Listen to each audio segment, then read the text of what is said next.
નમસ્કાર પ્રણામ સ્વાગત છે તમારું અમારા એક નવા વિડીયોમાં। મિત્રો, ઘણી વખત મહેનત કરવા છતાં પણ વ્યક્તિની મહેનતનું ફળ તેને નથી મળતું અને આજના જમાનામાં આવક 1.5 રૂપિયા અને ખર્ચ 1 રૂપિયો થઈ ગયો છે, જેને કારણે ખર્ચને પહોંચી વળવા મુશ્કેલ બની રહ્યો છે।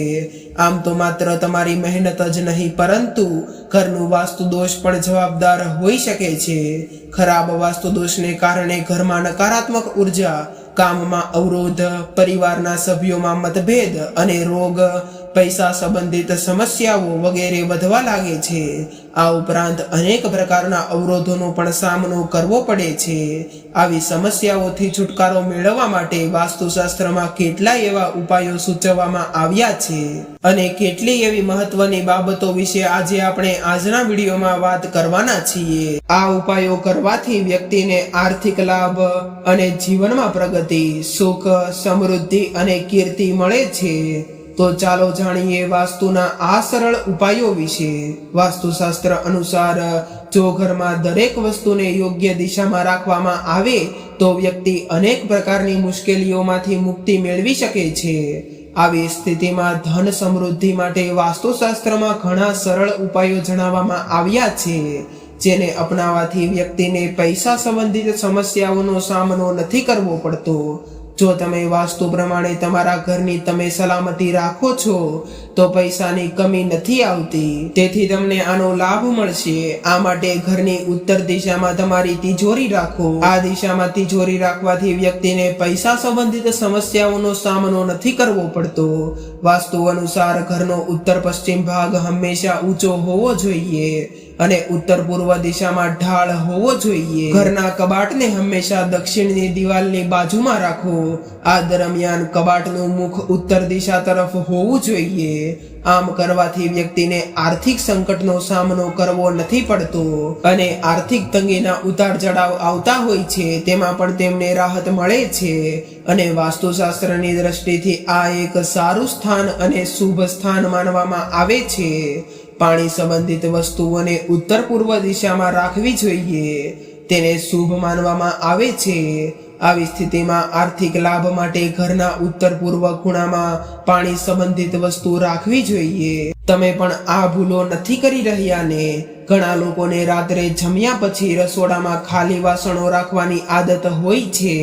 આવું કરવું વાસ્તુશાસ્ત્રમાં બિલકુલ યોગ્ય નથી માનવામાં આવતું। આમ કરવાથી દેવી લક્ષ્મી ગુસ્સે થઈને તમારા ઘરમાંથી બહાર નીકળી શકે છે અને જો એકવાર દેવી લક્ષ્મી ઘરમાંથી નીકળી ગયા ત્યારબાદ ઘરમાં પૈસા આવવાનું બધી બાજુથી બંધ થઈ જાય છે, તેને કારણે આર્થિક સમસ્યાઓ સર્જાય છે। તે માટે આ વાતનું પણ ધ્યાન રાખવું જોઈએ। તેથી રાત્રે વાસણો ધોયા પછી જ સૂવું જોઈએ। એ વાતનું પણ ધ્યાન રાખો કે ઘરના કોઈ પણ નળમાંથી પાણી ન પડવું જોઈએ અને જો નળમાંથી પાણી પડતું રહેશે તો ઘરમાંથી પૈસા પણ તેવી જ રીતે નકામા ખર્ચાઓમાં ખર્ચાઈ જશે।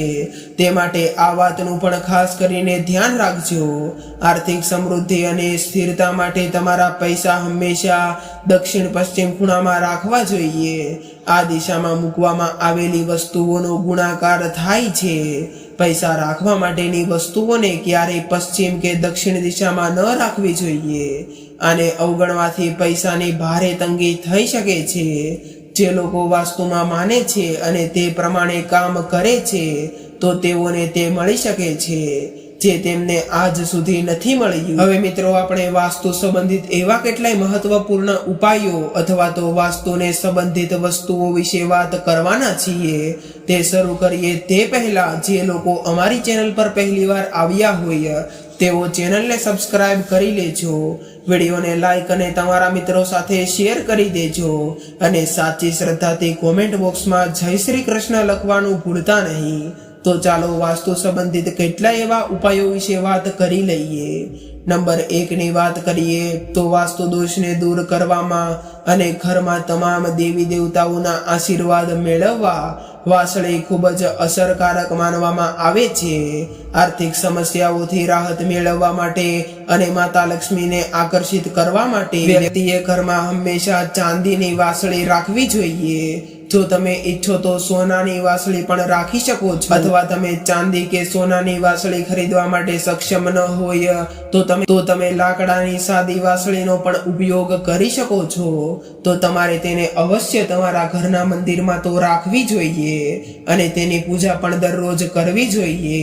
આમ કરવાથી તમને તેનું શુભ ફળ પ્રાપ્ત થશે. હવે દોસ્તો, આપણે નંબર 2 વિશે વાત કરી લઈએ. તો ઘરનો મુખ્ય દરવાજો દક્ષિણ તરફ ન હોવો જોઈએ. આ માટે તમારે ચુંબકીય હોકાયંત્ર સાથે રાખવું જોઈએ. જો તમારી પાસે બીજો કોઈ વિકલ્પ ન હોય તો દરવાજાની બરાબર સામે એક મોટો અરીસો મૂકો, જેથી નકારાત્મક ઉર્જા દરવાજામાંથી પરત ફરી જાય છે. નંબર 3 પર છે કે ઘરના પ્રવેશ દ્વાર પર સ્વસ્તિક અથવા તો ઓમનો આકાર લગાવવો. આજના સમયમાં પણ ખૂબ જ ફાયદાકારક માનવામાં આવે છે. તેને કારણે માતા લક્ષ્મી ખૂબ જ પ્રસન્ન થાય છે અને જે નકારાત્મક શક્તિઓ હોય છે તે પણ ઘરમાંથી બહાર નીકળવા લાગે છે. અને મુખ્ય દ્વાર પર ઓમ અથવા સ્વસ્તિકનો ફોટો લગાડવાથી સકારાત્મક ઉર્જા ઘરમાં આકર્ષાય છે. તેને કારણે દેવી દેવતાઓ પણ વાસ થવા લાગે છે અને પરિવારમાં સુખ શાંતિ જળવાયેલી રહે છે. અને પરિવારમાં મતભેદ હોય છે તેનું પણ નિવારણ આવવા લાગે છે. હવે મિત્રો, આપણે નંબર 4 વિશે વાત કરી લઈએ. તો ગણેશજી દરેક રીતે શુભ છે અને દરેક પૂજામાં ગણેશજીની મૂર્તિ હોય જ છે. અને જો ગણપતિ ન હોય તો તે પૂજાને અધૂરી માનવામાં પણ આવે છે.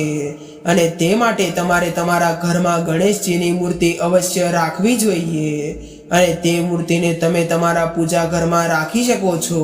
તે એક શુભ માનવામાં આવે છે. અને મિત્રો, તમે એ મૂર્તિને બીજા એક સ્થાન પર લગાવી શકો છો.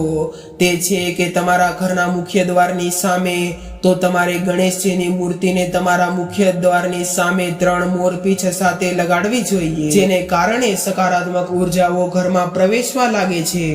અને હવે મિત્રો, આપણે નંબર 5 વિશે વાત કરી લઈએ. તો તમારા ઘરમાં દેવી લક્ષ્મીનું ચિત્ર અથવા તો મૂર્તિ અવશ્ય હોવી જોઈએ, પરંતુ સંપત્તિના દેવ એટલે કે કુબેરજીની મૂર્તિ પણ લગાવવી જોઈએ. અથવા તો તમે મૂર્તિ ન લગાવી શકો તો ચિત્ર અથવા કોઈ પણ ફોટોગ્રાફી લગાવી શકો છો. અને માતા લક્ષ્મીની સાથે કુબેરજી પણ હોવા જોઈએ, જેને કારણે તમારા ઘરમાં જે પૈસા આવે છે તેની બચત થવા લાગશે. લક્ષ્મીજી ધનનું સુખ આપે છે, પણ ધનનું સુખ આવક વિના શક્ય નથી. આવક કુબેરજી મહારાજ દ્વારા આપવામાં આવે છે, તેથી બંને એકબીજાના પૂરક ગણાય છે.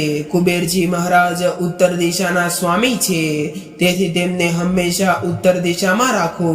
તે સૌથી સર્વશ્રેષ્ઠ માનવામાં આવે છે અને તે ખૂબ જ શુભ માનવામાં પણ આવે છે. હવે મિત્રો, આપણે નંબર 6 વિશે વાત કરી લઈએ. તો વાસ્તુ વિજ્ઞાન અનુસાર શંખમાં વાસ્તુ દોષને દૂર કરવાની અદ્ભુત ક્ષમતા હોય છે. અને શંખ એવી વસ્તુ છે કે જેને કારણે ઘરમાંથી નેગેટિવ ઉર્જા હોય છે તે બહાર નીકળી જાય છે અને તેને કારણે પોઝિટિવ ઉર્જાનો વાસ થવા લાગે છે. અને સાથે સાથે દેવી દેવતાઓ પણ ઘરમાં પ્રવેશે છે અને માતા લક્ષ્મી પણ પ્રસન્ન રહે છે. અને શંખને તમારા પૂજા ઘરમાં રાખવાથી ભગવાન વિષ્ણુની કૃપા પણ કાયમી બની રહે છે. જ્યાં નિયમિત રીતે શંખનાદ થતો હોય ત્યાં આસપાસની હવા પણ શુદ્ધ અને સકારાત્મક બને છે. હવે મિત્રો, આપણે નંબર 7 વિશે વાત કરી લઈએ. તો શાસ્ત્રોમાં કહેવાયું છે કે જે ઘરોમાં દેવી લક્ષ્મીના હાથમાં દક્ષિણમુખી શંખ હોય છે ત્યાં દેવી લક્ષ્મી સ્વયં નિવાસ કરે છે. આવા ઘરમાં ધન સંબંધિત સમસ્યાઓ ક્યારેય ઊભી નથી થતી.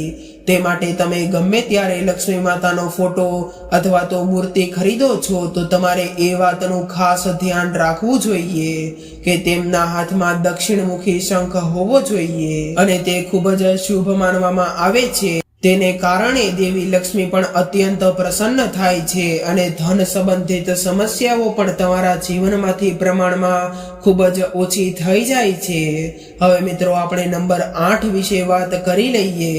તો જ્યારે પણ તમે શંખ ખરીદો છો ત્યારે તમને એ વિચાર તો આવતો જ હશે કે તમે તે શંખને કઈ બાજુ રાખવો જોઈએ અને કઈ જગ્યાએ રાખવો, તો તમારે તે શંખને તમારા પૂજા ઘરમાં રાખવો જોઈએ અને તે શંખને હંમેશા લાલ કપડામાં વીંટવીને જ રાખવો જોઈએ, જેને કારણે ભગવાન વિષ્ણુ હંમેશા પ્રસન્ન રહે છે. અને જ્યારે પણ તમે શંખનાદ કરો છો એટલે કે પૂજા કરતા સમયે તમે શંખનાદ કરો છો ત્યારે તમે તે કપડામાંથી કાઢીને શંખનાદ કરીને ત્યારબાદ ફરીથી તેને તે જ કપડામાં રાખી દેવાનો છે અને તે શંખની નિયમિતપણે પૂજા કરવાની છે. તો જ તમને તેના સકારાત્મક પરિણામો જોવા મળી શકે છે. તો મિત્રો આપણે હવે નંબર 9 વિશે વાત કરી લઈએ. ઘરના મધ્ય ભાગને બ્રહ્મસ્થાન કહેવામાં આવે છે. આ સ્થાન ઉત્તર પૂર્વ દિશાની જેમ સ્વચ્છ અને ખાલી હોવું જોઈએ, પરંતુ ઘરના લોકો એવી ભૂલો કરી દેતા અથવા તો જગ્યાના અભાવને કારણે મોટા ભાગના ઘરોમાં સોફા, ટેબલ વગેરે જેવી ભારે વસ્તુઓ આ જગ્યાએ રાખવામાં આવે છે, જેવી વસ્તુઓને યોગ્ય માનવામાં નથી આવતી અને તેનાથી ઘરમાં નકારાત્મકતા પ્રવેશે છે અને વાસ્તુ દોષ સર્જાય છે. તેથી આ જગ્યાને સ્વચ્છ અને ખાલી રાખવાથી ઘરમાં ધન અને સમૃદ્ધિ વધે છે અને પરિવારના સભ્યો વચ્ચે પરસ્પર પ્રેમ જળવાઈ રહે છે. આ સાથે સારું સ્વાસ્થ્ય પણ પ્રદાન થાય અને ઘરમાં તમામ સભ્યોને જે કંઈ પણ તણાવ હોય છે તે પણ સ્થિર થતા જાય છે. તેને કારણે તણાવનું પ્રમાણ પણ ઓછું થતું જાય છે. હવે મિત્રો નંબર 10 વિશે વાત કરી લઈએ. તો જ્યારે પણ તમે તમારા ઘરમાં કોઈ સારું ભોજન અથવા તો પકવાન રાંધો છો ત્યારે તમારે તમારા પૂજા ઘરમાં ભગવાનને તેનો અવશ્ય ભોગ કરવો જોઈએ. જો આવી રીતે કરો છો તો ભગવાન પણ પ્રસન્ન રહે છે અને આ તમે અઠવાડિયામાં 1 અથવા 2 વખત પણ કરી શકો છો, જેને કારણે તમામ દેવી દેવતાઓના આશીર્વાદ તમારા પર બન્યા રહે છે અને તમારા ધંધામાં સફળતા ન મળતી હોય તો તેને સફળતા મળવા લાગશે. અને જ્યારે ઘરમાં બનાવેલું ભોજન ભગવાનને ભોગ ધરવામાં આવે છે ત્યારે સમસ્ત ત્રુટિઓ અને બાધાઓમાંથી પણ મુક્તિ મળવા લાગે છે. હવે આપણે નંબર 11 વિશે વાત કરી લઈએ. તો તમારા ઘરમાં સીડીને ક્યારેય પણ દક્ષિણ પશ્ચિમ ખૂણામાં અથવા તો દિશામાં ખતમ થતી હોય તો તેવી જગ્યાએ ન રાખવી જોઈએ. તે પણ અશુભ માનવામાં આવે છે. તેનું પણ તમે ખાસ કરીને ધ્યાન રાખજો. હવે મિત્રો નંબર 12 વિશે વાત કરી લઈએ. તો ઘરમાં સાવરણી અથવા તો પોતાને કોઈ ખુલ્લી જગ્યાએ ન રાખવા જોઈએ. તે ખૂબ જ શુભ માનવામાં આવે છે. હંમેશા સાવરણીને કોઈ એવી ગુપ્ત જગ્યાએ રાખવી જોઈએ કે બહારનો વ્યક્તિ તેને જોઈ ન શકે, માત્ર તમે જ તેને જોઈ શકો. અને આમ કરવાથી માતા લક્ષ્મી પ્રસન્ન થાય છે અને તમારા ઘરમાં પૈસા સંબંધિત સમસ્યાઓ પણ ક્યારેય નથી સર્જાતી. અને એક બીજી વાત જણાવી દઉં કે સાવરણી અથવા પોતાને તમારે કોઈ દિવસ પૂજા ઘરમાં ન રાખવા જોઈએ. જો તમે આમ કરશો તો તેનું તમારે અશુભ પરિણામ ભોગવવું પડશે. તે માટે એક કોઈ ગુપ્ત જગ્યાએ જ રાખવી જોઈએ, ત્યાં કોઈ જોઈ ન શકે. તો મિત્રો આ સાથે આજનો વિડીયો અહીં પૂર્ણ કરીએ છીએ. જે લોકો અમારી ચેનલ પર પહેલીવાર આવ્યા હોય તેઓ ચેનલને સબસ્ક્રાઇબ કરી લેજો, વિડીયોને લાઈક અને તમારા મિત્રો સાથે શેર પણ કરી દેજો. અને હા, સાચી શ્રદ્ધાથી કોમેન્ટ બોક્સમાં જય શ્રી કૃષ્ણ અવશ્ય લખજો. ફરી મળીશું એક નવા વિડીયો સાથે. ત્યાં સુધી સૌને મારા રાધે રાધે.